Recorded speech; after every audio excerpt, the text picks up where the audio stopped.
مسلسلنا بيبدأ النهاردة مع مريضة سرطان اسمها بيل اللي بتشتكي من الآلام اللي عندها بسبب المرض، وبتعيط وهي بتقول إنها مش قادرة تتعايش مع ده. وبعد 4 سنين بنشوفها في لايف بتحكي عن تجربتها مع التعافي من المرض، وبتقول إن الدكاترة فهموها إنها ممكن تعيش بس كام شهر، لكنها قاومت وعاشت 4 سنين بحالهم. وبتبدأ تتكلم عن النظام الصحي في التغذية اللي هي اتعالجت بفضله، وبتنصح الناس إن هم يعملوا زيها. وبعد فترة قليلة بتتشهر جدا بسبب قصتها المثيرة، والناس بيعجبوا بيها لأنها حاربت المرض وانتصرت عليه. ولما نشرت كتاب عن حياتها ومن وصفات الأكل اللي كانت بتاكلها، اتحولت لسيدة أعمال وبقت مؤلفة مشهورة. ده غير إنها جمعت عدد كبير جدا من المتابعين على وسائل التواصل الاجتماعي. ولأن الحلو ما بيكملش، بيتنشر فجأة خبر بيقول إن بيل كدابة وإنها خدعت الجمهور وكانت بتدعي المرض، وده طبعا بيسبب لها أزمة كبيرة في حياتها. وفي سنة 2015 بنشوف بيل وهي في مكتب هيك مدير الأزمات، اللي بتطلب منه بيل إنه يساعدها على مواجهة أزمتها، وبيبدأ يناقشها في المشاكل اللي ظهرت لها بعد حقيقتها ما اتكشف. وبتقول له بيل إن المتابعين بتوعها عارفينها وبيحبوها وممكن يسامحوها على أي كذبة، خصوصا إنها ما أذتش حد منهم. وبيفكرها هيك بتهديدات القتل اللي جات لها، لكن بيل بتبقى مصممة على إن المتابعين بتوعها مش ضدها على طول الخط، وإنها ممكن تضحك عليهم بالردود المدروسة والمنظمة. عشان كده هي بتطلب منه يساعدها في ده. وبتفضل بيل تتكلم عن نفسها وبتقول إن هي بتحب تساعد الناس، وإنهم هم كمان بيحبوها عشان بتتعاطف مع همومها ومشاكلها. وفي اللحظة دي بنرجع لسنة 2013 وبنشوف بيل وهي بتتكلم مع المتابعين بتوعها وبتعلن عن تطبيق جديد هي عاملاه عشان تساعد المرضى. وفي الوقت ده بتظهر لوسي اللي بتبقى من أشد المعجبين ببيل، وبتبقى مقتنعة إن هي ساعدتها فعلا وبسببها هي اتحسنت. بعدها بنعرف إن لوسي كانت عايشة حياة سعيدة، وإنها اتعرفت على جاستن جوزها في نفس الفترة، وحبوا بعض بسرعة واتجوزوا في وقت قصير، لحد ما فيهم بتكتشف لوسي إن هي عندها سرطان الثدي، وإن هي لازم تعمل عملية لأنها في المرحلة الثالثة من المرض وحياتها بقت في خطر. وللأسف صحتها بتتدهور جدا بعد ما بتعمل عملية جراحية وبتستأصل جزء من صدرها، وبتبدأ تاخد جلسات علاج كيماوي. وفي الفترة دي بتتعرف على بيل لأنها كانت زبونة في الكافيه بتاعها. لما بتتكلم لوسي معاها بتحبها وبتبقى مبسوطة بيها جدا، ده لأنها بتحس إنها فاهماها قوي. ولما بتحس بيل إن لوسي ابتدت تتعلق بيها، بتبعت لها دعوة عشان تحضر حفلة توقيع الكتاب بتاعها، وبتتحمس لوسي جدا وبتعبر لها عن حبها. لكن بيل بتصدمها ومش بتبعت لها الدعوة، وعلى الرغم من كده تشتري لوسي الكتاب وبتبقى حريصة جدا على إنها تمشي على النظام بتاعها. بعدها بنروح لسنة 2014 وبنشوف بيل وهي بتتكلم في حفلة توقيع الكتاب بتاعها وبتحكي للناس عن تجربتها مع مرض سرطان الدماغ. وبيبقى من ضمن الموجودين شانيل مديرة أعمالها السابقة، اللي بتسجل وبتصور كل كلام بيل. وبتتفاجئ لما بيل بتشكر صديقتها ومرشدتها ميلا، وبتخرج من الحفلة بسرعة وبتتكلم مع ميلا صاحبتها اللي بتتعصب لما بتشوف الفيديو، وبتسأل شانيل إن كانت الوصفات اللي في الكتاب كويسة فعلا. فبتقول لها شانيل إنها كويسة، وبتسأل ميلا عن اللي هي عايزة تعمله، فبتقول لها ميلا إن هي عايزة تدمر بيل. ساعتها بتفهم شانيل إن بيل عملت في ميلا حاجة مش كويس. ولما بنرجع لسنة 2015 بنشوف بيل وهي بتتكلم مع هيك عن ميلا، وبتقول له إن هي تفوقت عليها جدا، لأن الكتاب بتاعها كان أفضل من كتاب ميلا. وبيستغرب هيك وبيسألها هي بتتكلم عن مين. بعدها بنرجع لميلا اللي بنعرف إن هي كانت عايشة حياة سعيدة جدا، خصوصا بعد ما اتخرجت من الجامعة واستقلت، وكمان اشتغلت صحفية زي ما كانت بتحلم، لحد ما فيهم بيظهر ورم في دراعها وبتتصدم لما بتكتشف إن هي بقت مريضة سرطان، وإن الحل الوحيد ليها إن هي تعمل بتر لإيدها اللي فيها الورم علشان الورم ما ينتشرش في جسمها كله. وبتنهار ميلا لما بتشوف صور المصابين اللي بتروا أعضائهم. في الوقت ده بيظهر لها فيديو عن مرضى اختاروا طريق مختلف في العلاج وقرروا إن هم يعيشوا بنظام صحي ويبعدوا عن العلاج الكيماوي والعمليات. بعدها بتتكلم ميلا مع الدكتور وبتقول إنها هي مش هتعمل عملية الجراحية، وده لأنها مش مقتنعة إن الجراحة قرار سليم، وبتعرفه إنها تتعالج بطريقة مختلفة. وبتعصب الدكتور وبيقول لها إن حالتها متأخرة جدا وعشان كده هي ممكن تموت، وبيفهمها إن النظام اللي هي عايزة تمشي عليه ليه أعراض جانبية خطيرة. لكن ميلا بتبقى مصممة على رأيها وبتقول إنها حرة في جسمها وفي إيدها، وعشان كده هي مش هتمشي على طريقة العمليات الجراحية والعلاج الكيماوي. ولما مامتها بتنهار وبتعيط بتحاول ميلا إنها تقنعها بقرارها، في النهاية بتضطر مامتها توافق وتخليها تعمل اللي هي مقتنعة بيه. بعدها بنرجع لبيل وبنلاقيها لسه بتتكلم مع ميلا وبتقول إن النظام الذكوري هو اللي سبب الخلاف ما بينهم، وده لأن السوق المفروض يستوعب وجودهم ونجاحهم هما الاتنين. فبيقول لها هيك إن الفرق بينها وبين ميلا إن ميلا فعلا مصابة بالسرطان ومش مدعية زيها. فبتقول له بيل إن هي كمان كانت بتعاني من سرطان الدماغ وبتحاول تغير الموضوع لما بتحس إنها بقت في موقف دفاعي، لكن هيك مش بيسمح لها بده، وبيسألها إن كان معاها سجلات طبية تثبت مرضها. وبتتوتر بيل وبتوعده إنها تدور على السجلات والتحاليل وتبعتها له علشان ما يتهمهاش بالكذب بعد كده، وبتطلب منه يساعدها علشان ترجع سمعتها من تاني، وبتعرفه إنها محتاجة تحكي قصتها من وجهة نظرها الخاصة. وفجأة بتعيط وبتأكد له إنها مش بتكذب، وبتتعصب بيتعصب لما بيسألها هيك إن كانت بتعاني من أي أمراض نفسية في الفترة الأخيرة، وبيرجع تاني يتهمها إنها بتدعي المرض، وبتقول إن ده مش مرض وإنه اضطراب وإن هي مش بتكذب، وده لإنها اتشخصت فعلا بمرض السرطان وكان قدامها 6 أسابيع بس وتموت. لكن هيك مش بيصدقها وبيفهمها إنه بيحاول يساعدها وعشان كده لازم تعترف له بالحياة كاملة. في اللحظة دي بتفتكر بالحياتها زمان، وبنرجع معاها لسنة 2010 وبنشوفها وهي موظفة صغيرة وبيكون باين عليها إنها حامل، وعشان كده أصحابها في الشغل بيدوها هدية بمناسبة الحمل. بتتأثر بيل جدا وبتشكرهم من قلبها، بس زمايلها بيستغربوا وده لأن هم مش متعودين منها على المشاعر دي. بعدها بتطلب من واحدة من زمايلها إن هي تحضر حفلة استقبال المولود، وبتتحجج إنها مش اجتماعية وملهاش أصحاب كتير، وبتفهمها كمان إنها مش هتعزم غير أصحابها القريبين وبس، وبتحس زميلتها بالحرج وبتضطر إن هي توافق. ولما بتخرج بيل من الشغل وبتروح السوبر ماركت بتتفاجئ إن أسعار الأكل غالية جدا، وبتضطر إنها ترجع الشال الهدية لزمايلها جابوه علشانها، وكمان بتكذب على الموظفة وبتقول لها إن في احتمال إن الطفل يموت، وبتتعاطف معاها الموظفة وبتاخد الشال وبتديها الفلوس. لكن بيل بتتضايق لما بتكتشف إن سعره قليل. لما بتخرج من المحل بتكلم مامتها عشان تأكد عليها تحضر حفلة استقبال المولود، لكن مامتها بتتحجج بالقطط بتاعتها وبتقول لها إن هي مش هتقدر تسيبهم لوحدهم. ولما بتتأكد بيل إن مامتها مش هتبقى جنبها بتزعل وبتتضايق عشان بتحس بالوحدة. بعدها بترجع البيت وبتجهز الأكل للحفلة. وفي نفس الوقت بنشوف ميلا وهي بتحضر جلسات يوجا، وده لأنها في مرحلة تعب، بس بترتبك لما بتشوف زميل قديم من أيام المدرسة اسمه أرلو اللي بيقرب منها وبيسألها عن صحتها وبيقول لها بفخر إنه عرف إن هي تغلبت على المرض، بس ما بتكونش عايزة تتكلم معاه وبتتحجج إنها مشغول. لما بنرجع لبيل بنلاقيها جهزت كل حاجة لحفلة الاستقبال، وبتفضل مستنية زميلتها في الشغل بس ما بتحضرش، وبتتعصب جدا وبتنهار، وبعدها بتروح المستشفى عشان بتحس بصداع شديد وبتبقى خايفة وبتتخيل إنها مريضة بمرض خطير جدا. بعدها بنروح لميلا اللي بترجع تقابل أرلو تاني وبيجيب لها هدية، وبتتأثر ميلا لما بتعرف إنه لسه فاكر لونها المفضل، بس بتفضل متضايقة وبتقول إن هي مش حابة حد يكلمها عن المرض ولا عن التعافي منه، وده لأنها مش قادرة تتخطى فكرة إن هي اللي عملت كده في نفسها بسبب السموم اللي دخلت جسمها. وبتفهمه إنها ما كانتش بتحافظ على صحتها، وبيقرر أرلو إنه يشجعها وبيفكرها إنها قدرت تتغلب على المرض. لكن ميلا بتصدمه وبتقول إن الدكاترة عرفوها إن الورم بدأ يرجع لها تاني، وبتفهمه إنها لازم تاخد قرار سريع ببتر إيديها. وبتنهار ميلا لما أرلو بيحاول يهديها وبتفضل تعيط، وبتبدأ ميلا تكتب في المدونات الإلكترونية عن حالتها، وبتقرر إن هي ما تعملش العملية وده لأنها بقت حاسة بجسمها. بعدها بنروح لسنة 2013 وبنشوف لوسي هي كمان وهي بتتفرج على فيديوهات بيل، وبتبقى متأثرة بيها جدا وبتسأل الدكتورة بتاعتها إن كان ينفع تمشي على النظام بتاعها. الدكتورة بترفض وبتقول لها إن هي في المرحلة الثالثة وعشان كده أي تأخير في العلاج هيبقى خطر عليها، وبتتضايق لوسي وبتسيب المكان وبتمشي، وبيحاول جاستن يهديها لكن لوسي بتنهار لما بتتعب وبتقع على الأرض. لما بنرجع لسنة 2010 بنشوف بيل بعد ما خرجت من المستشفى وقررت تكتب على المدونة بتاعتها إن هي مصابة بسرطان الدماغ، وساعتها بتتبسط جدا لما بتلاقي كل المتابعين بتوعها متعاطفين معاها وبيكتبوا لها كلام حلو. بعدها على طول بتظهر لها المدونة بتاعت ميلا وبتفتحها وبتتصفحها شوية. سنة 2015 بنشوف شانيل بتتكلم عن نفسها وبتقول إن هي كانت مديرة أعمال بيل، لكن في نفس الوقت هي أقدم صاحبة لميلا. وبتقرر شانيل إن هي تقابل جاستن جوز لوسي اللي بنعرف إنه بيشتغل صح، تطلب منه شانيل يساعدها عشان يكشفوا بيل لكل الناس، ده لأنها متأكدة إنها نصابة، وبيوافق جاستن على طول وده لأنه متأكد إن بيل فعلا نصابة. بعدها بيسأل جاستن شانيل إن كانت على علاقة ببيل، وبتقول إن هما الاتنين عندهم نفس الوش وكانوا قريبين من بعض. بعدها بتكلموا عن صفات بيل وبتقولوا إن هي شاطرة جدا في الابتزاز العاطفي وعشان كده بتخلي أي حد يحس بالشفقة ناحيتها، ده غير إن أي حركة بتاخدها بتبقى مدروسة، ده لأنها بتقدر تتعرف على نقطة ضعف اللي قدام. نفس الوقت بنشوف بيل وهي بتحاول تستدرج هي تفضل تعيط قدامه وبتمثل إن هي منهارة لحد ما بيوصلها البيت. ولما بتتكلم معاه عن عيلته بتعرف منه إنه أب البنتين وبتطلب منه يدخل معاها البيت. بعدها بنعرف إن بيل بتعمل كده عشان تخلي كل اللي حواليها ينفذوا طلباته، وفعلا بيتعاطف هيك معاها وبيوافق إنه يساعدها، وبتبدأ بيل تطبخ له من الوجبات بتاعتها وبتتكلم معاه على إنها بتحب تعمل خير وتساعد الناس. ولما بنرجع لجاستن بنلاقيه لسه مع شانيل وبيعرفها إن هم لازم يلاقوا دليل على كلامها، وعشان كده لازم يلاقوا السجلات الطبية اللي بتثبت إن بيل فعلا ما عندهاش سرطان. وبتقوله شانيل إن هي مش هتقدر تسامح نفسها، ده لأنها ساعدتها في يوم من الأيام وكانت بترشحها فعلا لمرضى السرطان عشان ياخدوها كمثل أعلى. وبيتفق جاستن معاها وبيقول لها إن بيل بتقتل الناس بكذبها، وبيوافق على إنه يساعدها فعلا، وبيبدأوا إن هم يدوروا على نشاطها من سنة 2010. وسنة 2010 بنشوف بيل وهي بتقابل شخص اسمه كلايف اللي بيبقى بيشتغل مبرمج وبيشتغل على موقع فيسبوك، وساعتها بتقرب بيل منه عشان يساعدها ان هو يخلي المدونة بتاعتها تكبر. وبترجع بيل البيت وبتلاقي ابنها لوحده، وبتتخانق بيل مع نيثن والد الطفل لانه سايبه لوحده ومش بيغير له هدوم. بعدها بتخرج بيل مع مجموعة من الامهات اللي بيبقوا حاسين ان هم احسن منها، وده لان هم اكبر وعندهم خبرة عنها، وبتتضايق بيل وبتقرر ان هي ما تخرجش معاهم تاني. وفي نفس الوقت ده بدأت تتعرف على المدونة بتاعت ميلا وبتعجب بقصتها جدا، وبتقرر تسيب شغلها وده لانها مش هي حاسة بالتقدير هناك ومحدش بيحترم أفكارها المختلفة. ولما بترجع البيت بيتخانق نايثان معاها، وده لأنها سابت الشغل وبتقوله إن هي عايزة تعمل حاجة ليها معنى. بعدها بتسيبه وبتدخل الحمام وبتقفل الباب عليها وبتبعت رسالة لميلا علشان تساعدها. في نفس الوقت بتكون ميلا قاعدة فيه مع عيلتها وبتتخانق مع أبوها لأنها عايزة تسافر للمكسيك وتتعالج بالطريقة اللي هي عايزاها، وطبعا هو بيبقى رافض. بتحاول مامتها إنها تتكلم معاها وبتقول لها إن باباها بيحبها وخايف عليها، لكن ميلا بتبقى مصرة على رأيها وبتقول لوالدتها إن هي مش عايزة تموت من غير ما تحاول، وإنها تعمل اللي هي مقتنعة بيه. وبتوافق مامتها على إنها تسافر، وفعلا ميلا بتسافر وبتعمل البراند بتاعها وبتبدأ تتعالج بالطريقة اللي هي عايزاها. بعدها بنرجع للحاضر وبنشوف كلايف وهو راجع البيت وبيبقى معاه ابن بيل اللي في نفس الوقت بتبقى قاعدة مع هيل، اللي بيستغرب لما بيشوف كلايف وبتقول له بيل إن هو اللي أنقذها. ولما بنرجع لسنة 2010 بنشوف بيل وهي بتتصل بكلايف علشان يساعدها، وبيوافق كلايف وبياخدها هي وابنها لبيته. وبتعيط بيل قدامه وبتقول له إن هي كانت خايفة من نيثن وبيهديها كلايف وبيحاول يطمن. وقتها بتقرب بيل منه عشان يساعدها تنشر الصفحة بتاعتها، وبيظهر إن كلايف معجب بيها بس بيبقى خايف بسبب فرق السن، لكن بيل مش بيفرق معاها ده. وبتفهمه بيل إن هي عندها سرطان في المخ. وفي نفس الوقت ده ميلا بتشهر جدا والكل بيعرفها، وده لأنها قدرت تتغلب على السرطان بجد، وبتفضل بيل تتابعها. بعدها بتبقى بيل في طريقها لفرح مامتها وبيظهر عليها إنها متضايقة جدا بسبب مشاكلها معاها، وبتتضايق أكتر لما بتلاقي القطط قاعدين على السرير بتاعها، وبتبقى مامتها مش عارفة إن عندها حساسية منهم. ولما بتسألها مامتها عن شغلها بتتجاهل السؤال وبتسألها إن كانت هتطمن على صحتها. بيبقى واضح على مامتها إنها مش مصدقة إن بيل عندها سرطان. مش بس كده، كمان ما بتفتكرش إن هي هربت من البيت وهي عندها 12 سنة، وبتفضل تتريق عليها قدام كلايف اللي بيتعاطف مع بيل وبيحاول يواسيها. وبتقول له بيل إن هي قررت تبقى استثنائية علشان تنقذ نفسها من مامتها. وتاني يوم بتقرر بيل إن هي تحضر الحفلة بتاعت ميلا، وبتبقى متحمسة جدا بس بتتصدم لما بتكتشف إن ميلا مش فاكراها ولا مهتمة تتكلم معاها. ولما أم بيل بتتضايق عشان بنتها مش بتحضر الفرح بتتكلم مع كلايف وبتقوله إن هي مش هتنسى إن بنتها مثلت إن هي مريضة لما حبيبها ساب. في الوقت ده بيفتكر كلايف اليوم اللي وصلت بيل في المستشفى، وساعتها هي نسيت الشنطة بتاعتها. ووقتها اتصدم لما دخل المستشفى عشان يسأل عليها واكتشف إن اسمها مش موجود وإن هي كانت بتكذب عليه. وعلى الرغم من كذب كلايف بيرفض إنه يواجهها بالحقيقة بتاعتها. وفي نفس الوقت بتقرر بيل إن هي تقلد ميلا، وبتقرر إن هي تعمل تطبيق خاص بيها وتنزل عليه الوصفات بتاعتها. وبعدها بيرجع على الحاضر بيل تسكر مع هيك لحد ما بتتعب، وقبل ما يمشي بيطلب منها إن هي تنفذ اللي بيطلبه بس علشان يقدر يحل مشكلته. وبتخرج بيل وبتحس إن خطتها نجحت. بعدها بنشوف جاستن وهو بيدور ورا بيل علشان يكتشف حقيقته، وبيقابل الشخص اللي عمل لها التطبيق اللي بيبقى اسمه أليكس. بعدها بيل بتعمل استوديو وبتجمع فريق علشان يساعدوها في التطبيق بتاعها. وفي نفس الوقت ده كانت بيل حامل من كلايف، ولا بتروح المستشفى مع كلايف علشان تطمن على الجنين. دول بيكتشف ان الجنين مات في بطنها، وعشان كده بيعمل لها عملية إجهاض بسرعة، وبينهار كلايف وبيعيط لما بيشيل الطفلة وهي ميتة. بعدها بنرجع للحاضر وبنشوف لوسي وهي محبطة، وده لأنها تعمل عملية جراحية جديدة. ولما بترجع البيت بتجهز علشان تقابل أصحابها، وبتتضايق لما بتشوف جاستن وهو بيتابع بيل علشان يكشف حقيقتها. ولما بنرجع لبيل في الماضي بنشوفها وهي في بيتها بعد العملية، وبتفتح تليفونها عشان تشوف البوست بتاعت ميلا، وبتعرف إن هي ناوية تشتري بيت جديد. وبتقرر بيل إنها تقلدها، وبتتخانق مع كلايف وبتقوله إن هي مش قادرة تعيش في البيت ده، وبتمثل قدامه إن هي تعبانة ودماغها مصدعة، وكمان بتحسسه بالذنب وبتقوله إن هي كانت عايزاه يعتني بيها. وبيحس كلايف بالذنب وبيعتذر لها. وبالليل بتكتب بيل على صفحتها قصتها مع مرض السرطان، وبتقول انها ما كانش فاضل لها غير 6 ايام بس وتموت. وفي 2012 بنشوف ميلا وهي بتجهز بيتها الجديد علشان المشروع بتاعها، وبتبقى مبسوطة، وده لان ارلو طلب ايدها من والدها. وفي يوم الفرح بتوصل شانيل علشان تبقى جنب ميلا، وده لان هم اصحاب من المدرسة. وبيظهر على ميلا انها متحمسة جدا، وبتقول لشانيل ان هي عايزة تكمل في الطريق اللي بدأته، وبتبقى متحمسة لان الكتاب بتاعها بيتنشر. وبتقول بكل ثقة انها عايزة تغير العالم، وبتشجعها شانيل وبتقول لها انها مبسوطة علشانها، وبتعرض عليها انها تساعدها في شغلها. وفي نفس الوقت اللي بيل بتنشر فيه التطبيق بتاعها وبتشهر جدا بيبقى ليها متابعين كتير، بتحبط لما الكتاب بتاعها ما بيتنشرش. ولما بيشوف كلايف اللي بيحصل ده بيقلق، وده لانه اكتشف ان في مرضى سرطان مصدقين ان وصفات بيل هتعالجهم، وبيطلب منها ان هي ما تنشرش قصتها الشخصية، وبترفض بيل وما بتسمعش كلامه. وبعدها بتقابل جولي صاحبة دار النشر، وبتحاول تقنعها ان هي تنشر لها الكتاب، وبتقول لها انها حاسه الطعام الصحي هينقذ الناس. وبتعجب جولي بشخصيتها وبتوافق انها تزورها في البيت علشان تجرب وصفات، لكن اكل بيل ما بيعجبش جولي، وعلى الرغم من كده بتعجب بقصتها. وبتبدا بيل تحكي لها ان والدتها ما كانتش بتطبخ لها وهي صغيره، وان هي حرقت ايدها وهي بتطبخ لنفسها. وبتتعاطف جولي معاها، وخصوصا لما بيل بتعيط قدامها، وبتقول لها ان هي فقدت طفلها في عمليه اجهاض. فبتقول لها جولي ان هي كمان فقدت طفلها، وبتشجعها ان هي هي تكمل طريقها، وبتقول لها ان هي هتقف معاها وهتساعدها. وفي نفس الوقت ده بتكون ام ميلا مريضه، واول ما بتلاحظ ميلا بتقرر ان هي تعالجها بالطريقه بتاعتها وبتديها حقنه شرجيه. وطبعا مامتها بترفض، لكن ميلا بتصمم تديها الحقنه. وساعتها والدتها بتتألم وبتفقد الوعي وبتطلب الاسعاف بسرعه، وبيعرفوا ان عندها انسداد في المعده، وبتخاف ميلا ان والدتها يبقى عندها سرطان معده زي جدتها. وبتتضايق لما الدكتور بيقول لها ان الحقنه الشرجيه كانت خطر على والدتها وممكن تسبب مضاعفات سيئه. وبتتجادل ميلا مع الدكتور وبتقول ان الحقنه ليها فوائد كتير، لكن الدكتور بيبقى مصمم انها خطر وممكن تعمل نزيف في المعده. بعدها بنرجع للوسي اللي بتبقى مش منسجمه مع اصحابها، خصوصا ان صاحبتها بتبقى حامل وبتتكلم عن الاطفال والولاده. ولما بتخرج هي وجاستن بيعتذر لها، وده لانه كان عايزها تجمد بويضاته. وبتطلب لوسي منه ان هم يتمشوا لحد البيت، لكن جاستن مش بيوافق وبيقول لها انه عنده شغل بدري. وساعتها بتفتكر لوسي لما تعرفوا على بعض وكانوا بيتمشوا مع بعض اغلب الوقت، وبتتخانق معاه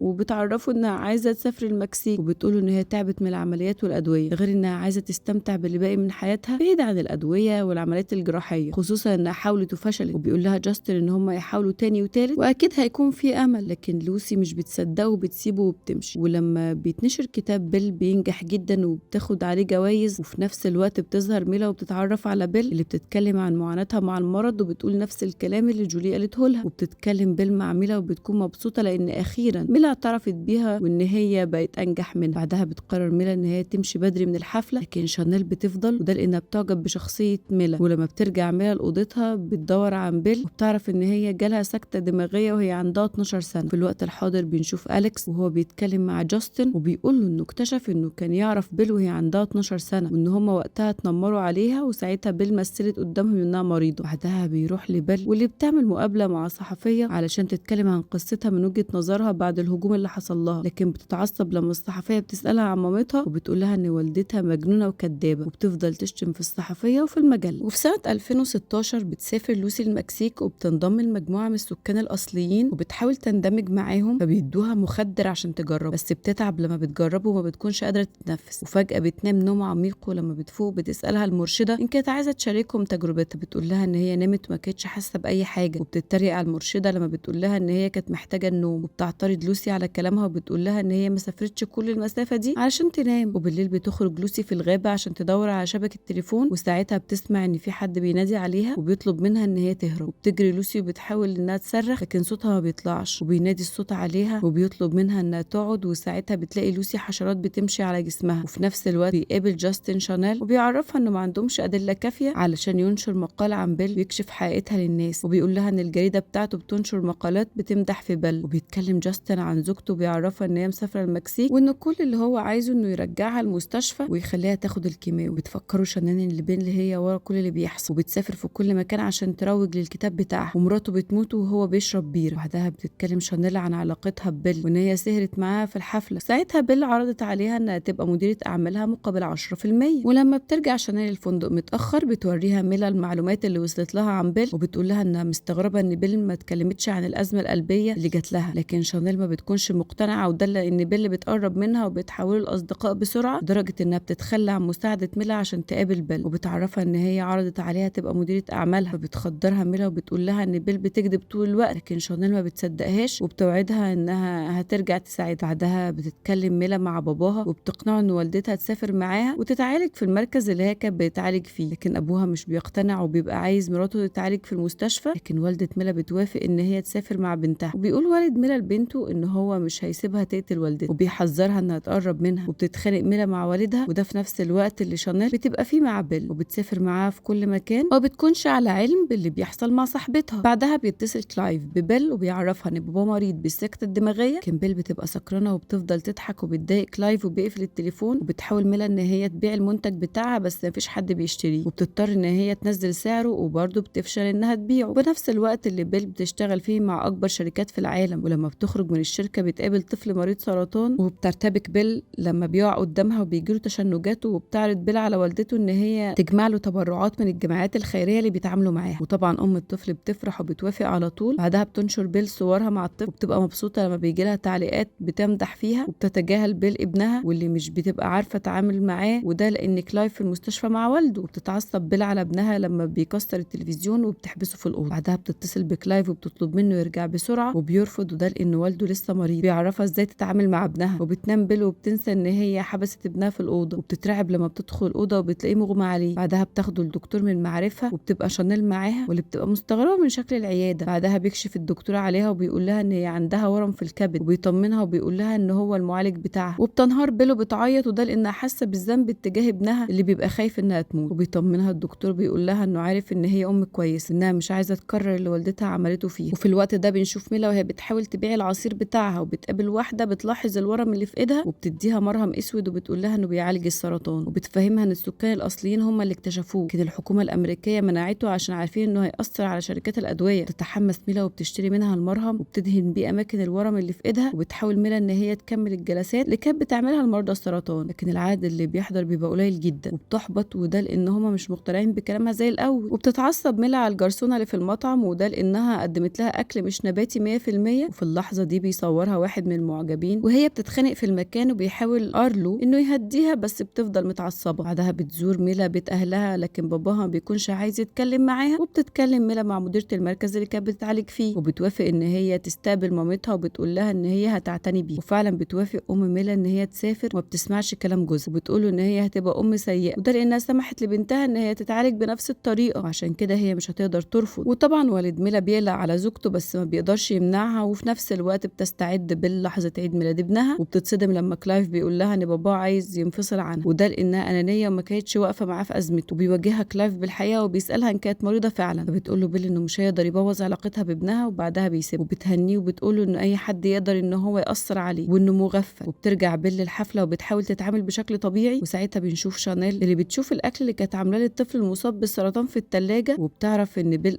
اخدته لنفسها، وساعتها بتكتشف انها كدابه. في اللحظه دي بتقرر بيل انها تمثل على كل الموجودين، وبتقع على الارض فجاه وبتعمل نفس التشنجات اللي كانت عند الطفل المصاب بالسرطان. في نفس الوقت بتتعب والده ميلا في المطار وبتفقد الوعي، ولما بنروح للوسي بنلاقيها لسه في الغابه، ولما بتفوق بتحس ان جسمها كله بيتحلل. بعدها بترجع لها الحياه تاني، وبيبقى واضح ان المخدر اللي اخدته هو اللي خلاها تحس بالاحساس ده. وبترجع للمرشده وهي مبسوطه، وبتقول لها ان هي قدرت تشوف كل حاجه. وبعد عيد الميلاد بنشوف كلايف وهو بينظف البيت، وفي نفس الوقت بيسال جاستن شانيل عن اللي كلايف بيستفيدوا من بيل، وبتقوله انه من الصعب عليها تفهم شخصيته، ده لانه انسان طيب وبيتعرض للاذى. لما بنرجع لكلايف بنلاقيه بيطلب من بيل ان هي تجهز عشان يوديها المستشفى. في نفس الوقت بتقرا شانيل عن خبر وفاه والده ميلا، وبتنهار وبتحاول تتصل بيها بس ما بتردش عليها. وطبعا بيل بتتفاجئ لما بتعرف، وبتقول لها شانيل ان هي هتسافر عشان تكون مع ميلا، وبتكتب بالبوست بتعزي فيه ميلا وهي في طريقها للمستشفى. وبياخد كلايف منها التليفون وبيقول لها ان ابنها كان مرعوب، ان هو لازم يتاكد ان كانت مريضه ولا لا، وده لانها بتتلاعب بيه، وبيهددها ان كل ما بينهم هينتهي لو هي ما دخلتش المستشفى. بيحاول بيل انها تاثر عليه، وبتقول له ان هم عيله واحده وهو كده بيدمرها، وانه مش هيقدر يشوف ابنها لو هم بعدوا عن بعض. وبتحضن كلايف وبتطلب منه يرجعوا البيت بسرعه، وبتوعده ان هي هتقابل الدكتور مره تانية، وبيوافق كلايف وبيحذرها انها تعمل فيه كده تاني. وفي الوقت ده بيسال والد ميلا بنته ان كانت زوجته ماتت وهي بتتقلب، وبينهار لما بتقول له ميلا ان هي كانت تعبانه. بعدها بتدخل الحمام وبتلاقي الكتل اللي في ايدها بدات تبقى اسوأ، وبيطلب ارلو منها ان هي تبطل تدهن المرهم. وبتزعل ميلا لما بتفتكر والدتها وبترمي المرهم. وتاني يوم بتتصل شانيل بميلا وبتقول لها ان هي كانت عايزه تحضر الجنازه، بتقول لها ميلا انها كانت جنازه عائليه وعاديه بس ناويين يعملوا حفله تأبين في وقت تاني. وبتعتذر لها شانيل، وده لان بيل جمع التبرعات باسم والده ميلا من غير ما تقول لها. بتقول لها ميلا ان ده كان تصرف مدروس من بيل، وبتتضايق ميلا وبتقفل التليفون. في الوقت ده بتبدا شكوك شانيل اتجاه بيل تزيد، وبتسالها كانت مصابه بالسرطان فعلا، وكالعاده بتمثل بيل انها منهاره وبتعيط، وبتقول لها ان هي كانت متخيله ان هم اصحاب. وبتتعصب شانيل وبتطلب منها انها تجاوبها بصراحه، وكمان بتوريها السجلات الطبيه بتاعتها، لكن بيل بتفضل تعيط وبتقول لها انها شافتها وهي تعبانه. وبعدها بتتصل بجوني وهي متوتره، وبتقول لها ان في شقه عدت ضها وان هي مش صح. نفس الوقت شانيل بتنادي فيه على كلايف عشان يسمع اللي بتقول، وبتقول لبيل ان ابنها حقه انه يعرف انها مش بتموت. وبيوافق كلايف على كلام بيل اللي بتفضل تعيط وتقول لهم ان هي محتاجه وقت تعيشوا مع عيلتها وما تدخلش المستشفى تاني. فبتقول شانيل ان هي عايزه تطمن عليها وتعرف الحقيقه بدل ما تلجأ للاعلام. وبتقلق بيل وبتوافق ان هي ما تنشرش الكتاب بتاعها، وبتسال شانيل ان كانت هتفضل موجوده معاها، فبتقول لها ان هي هتفضل وهتساعدها. لكن بيل بترجع في كلامها وبتنشر على صفحتها ان السرطان انتشر في جسمها كله، وان هي هتكمل رسالتها ومش هتوقف اللي بتعمله. تعصب ميلا لما بتشوف البوست بتاع بيل، وده لانها متاكده ان هي كدابه، وبتتصل ميلا بيها عشان تواجهها بحقيقتها، بس بتتصدم لما بتكتشف ان بيل عارفه ان هي حالتها بتسوء. بعدها على طول بينشر الفيديو اللي كانت بيتخانق فيه مع الجرسونه، وكل الناس في التعليقات بيشتموا في ميلا وبيتهموها بيتهموها ان هي السبب في موت امها. وبتنهار ميلا وبتروح لابوها وبتوري له الورم اللي اتنشر في ايديها، وبيتصدم وبيحضنها وهو بيعيط. اما هي بتعتذر له وبتقول له ان هي مش عايزه تموت. وفي نفس الوقت بتقابل بيل جولي اللي بيتصور معاها لقاء، وبترتبك لما جولي بتسالها عن مرضها، وبتسالها كمان ان كان معاها اي سجلات طبيه تثبت مرض. وبنعرف ان بيل كدبت على والدتها وقالت لها ان هي مريضه قلب عشان والدتها تهتم بيها، بس ده ما بيحصلش، وعشان كده هي سابت البيت وهربت. وبتروح ميلا مع والدها عند الدكتور، وبيتصدموا لما الدكتور بيعرفهم ان السرطان انتشر في جسمها كله، ان هي فاضل لها 3 شهور بس وتموت. وبيتعصب والد ميلا على الدكتور وبيطلب منه يتصرف، فبيقولوا الدكتور انه مش هيقدر يعمل حاجه، ده لانها اتاخرت جدا في العلاج. بعدها بتحضر بيل حفله توقيع كتابها، وبتكذب على شانيل وبتقول لها ان هي طلبت منهم يشيلوا اسمها، بس دار النشر رفضت. وبتقول لها شانيل ان هي حضرت علشان تشوفها وهي بتكذب على الناس. وبتتكلم بيل عن الكتاب بتاعها، وبيظهر انها سارقه كلمات ميلا، وبتحاول انها تبهر الجمهور اللي بيستغربوا لما بتبدا تغني. وبتصور شانيل كل حاجه لميلا اللي بتقول لها ان هي عايزه تدمر بيل، بس بترجع في رايها وبتقول لها انها بقتش عايزه تفكر في الموضوع. وبنشوف جاستن وهو محبط، وده لانه مش قادر يكشف حقيقه بيل، بس صاحبه بيساعده وبيطلب منه يحقق في موضوع التبرعات ويتاكد ان كانت فعلا بتعالج الناس ولا لا. وبيتحمس جاستن وبيقابل فيونا والده الطفل المصاب بالسرطان اللي بيل قررت تعالجه بفلوس التبرعات. وبيكتشف جاستن ان بيل بتاخد الفلوس بتاعه التبرعات، وده لانها ما دفعتش حاجه لفيونا. وبتتفاجئ بيل لما ميلا بتنزل بوست تتكلم فيه عن مرضها، وبتعتذر للمتابعين بتوعها، ده لانها كانت غلطانه لما لجأت للطب البديل، وافتكرت انها تقدر تتعالج عن طريق نظام غذائي صحي. وفي النهايه السرطان انتشر في جسمها كله، ورجعت تاني للطب التقليدي غصب عنها. بعدها بترجع شانيل لصاحبتها وتقضي معاها ايامها الاخيره. في الوقت ده بتكون بيل في الطياره، وبنشوف الرساله اللي جاستن بعتها له، وبيسالها فيها عن الجمعيات الخيريه اللي كانت بتتعاون معاها، وفي المستشفى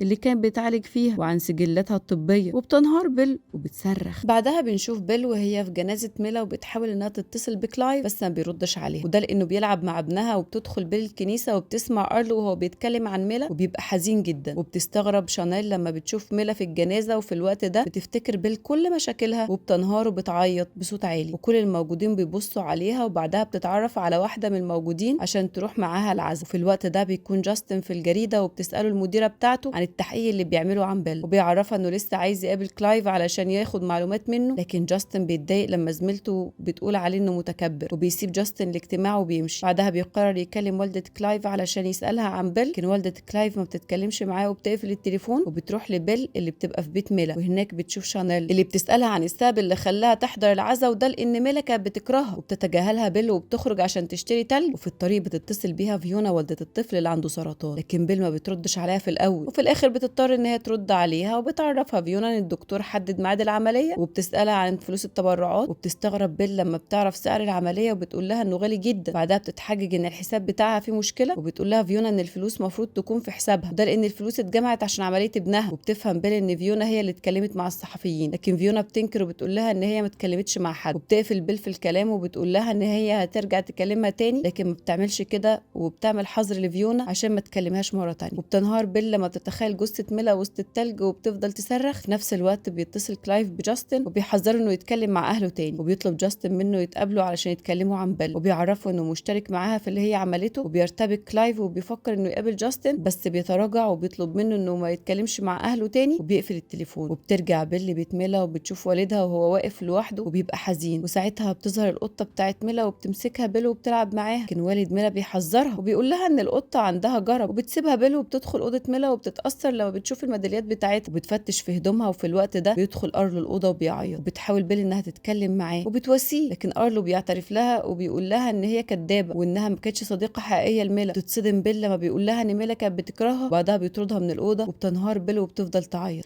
وبيروح بيل الفندق في نفس الوقت اللي المقال بتاع جاستن بيتنشر فيه، وبيبقى مكتوب فيه ان هي نصابه، وان الجمعيات الخيريه بتاعتها كانت عباره عن نصب في نفس. وبتتضايق شانيل وبتتصل بجاستن وبتزعق له عشان ما جابش سيره تزييفها لمرض السرطان، وده لانها هتقدر تثبت غلطه. وفي الوقت ده بتتخيل بيل ان ميلا قاعده جنبها وبتقول لها الكلام المفروض تقوله. وبتنشر بيل بوستاته، وبتنجح انها تكسب تعاطف المتابعين اللي بيقفوا في صفها في البدايه، لكن في النهايه المتابعين بيهاجموها. وبتخاف في نفس الوقت اللي جاستن بيتحمس فيه، وخصوصا لما لوسي بتشجعه وبتكتب تعليق بتشكك فيه ان بيل كان عندها سرطان. وبتنهار بيل وبتمسح كل البوستات اللي كتبتها، وفي اللحظه دي بيتمنى المتابعين ليها انه يجي لها سرطان. وتاني يوم بنشوف جولي وهي في موقف محرج بسبب انها نشرت كتاب بيل، وبيلومها مجلس الاداره بسبب ان هي وافقت على نشر الكتاب. وفي النهايه بتتعدي بيل من القط وبيجي لها جرب وبتقرر انها ترجع مدينتها، وبتتصل فيونا بجاستن وهي منهاره وده لان التبرعات وقفت ومش هتقدر تعمل عمليه لابنها، وبيحزن جاستن وده لانه مش قادر يساعدها. بعدها بيجهز عشان يقابل كلايف اللي بيقرر انه ما يقابلش جاستن وبيقابل نيثن وبيبقى معاه ابن بيل، وبيطلب كلايف منه يرفع قضيه حضانه على بيل وساعتها هيقدر ياخد الطفل، خصوصا بعد اللي حصل لبيل. وبيطمنه وبيقول ان هو هيساعده في تربيه الطفل، لكن نيثن بيتهرب وبيقول له ان مراته مش هتوافق وبيل اولى بتربيه الطفل، وبيحبط كلايف وبياخد الدواء وبيمشي. وفي نفس الوقت ده بتروح بيل لشركه ابل وده لانها كانت بتشتغل معاهم، بس الامن بيمنعها انها تدخل وبيوقعها على الارض. وبتتصل بيل بجولي علشان تساعدها، بس مساعده جولي هي اللي بترد عليها وبتعرفها ان الكتاب بتاعها مش هيتنشر تاني وان هم هيحطوا كل النسخ في المخزن. وبتنهار بيل وبتعيط، ولما بترجع البيت بيجري ابنها عليها بس بتسيبه وبتدخل الحمام بسرعه. بعدها بيدخل ابنها عليها وبيوريها الجرح اللي في ايده وبتبوس بيل ايده وهي بتعيط. بعدها بتسمع كلايف وهو بيتكلم مع مامته اللي بتطلب منه يسيب بيل، بس كلايف بيقفل معاها وبتساله بيل عن اللي هيحصل وبتفكره انه كان مبسوط باللي حصل وده لانه كان موجود معاها طول الوقت وما سابهاش. فبيقول لها كلايف انه ما مشيش لانه بيحبها هي وابنها، وبيحضر لها كلايف العشاء. وساعتها بتقرر بيل يسيبوا المكان اللي هما فيه، بتقرر انها تبدا من جديد وتعمل شركه من الاول. ولما بيوافق كلايف بتبدا بيل حياتها من جديد معاه ومع ابنها، وبتوافق بيل ان هي تعمل مقابله مقابل مبلغ كبير، وبتسالها المذيعه ان كانت فعلا مصابه بالسرطان ولا لا. وبترتبك بيل وبتقول لها ان هي كانت مريضه، وقتها ما كانتش بتكذب عليها لانها كانت عايشه سنين كتير جدا وهي خايفه تموت. وبتسالها المذيعه تاني ان كانت مصابه فعلا بالسرطان، فبتقول لها بيل ان هي تتمنى فعلا انها ما تكونش مريضه. ولما بتخلص بيل المقابله بتبص على ابنها وعلى كلايف وبتبقى مبسوطه. وبيرجع جاستن تاني للوسي اللي بتوافق انها تعمل عمليه، وبيتغير حياتها بعد ما بتتعالج وبتسمع كلام جاستن. وفي 2017 بتتحاكم بيل بتهمه التضليل بسبب كدبها على المتابعين طول السنين اللي فاتت. وبينتهي المسلسل. الفيديو ده كتبه محمد التميمي، سجلته امل عقيل، ومنتجه احمد حجازي. وما تنسوش تعملوا فولو لصفحه فيلم في الخمسين عشان تتابعوا ملخصات الافلام الدراميه بصوت محمد طاهر، ده اللي هو انا يعني، وفولو لصفحه محمد طاهر عشان تتابعوا الملخصات الكوميديه، وفولو لصفحه هكون مطاطا عشان تتابعوا ملخصات الكرتون والانمي. سلام.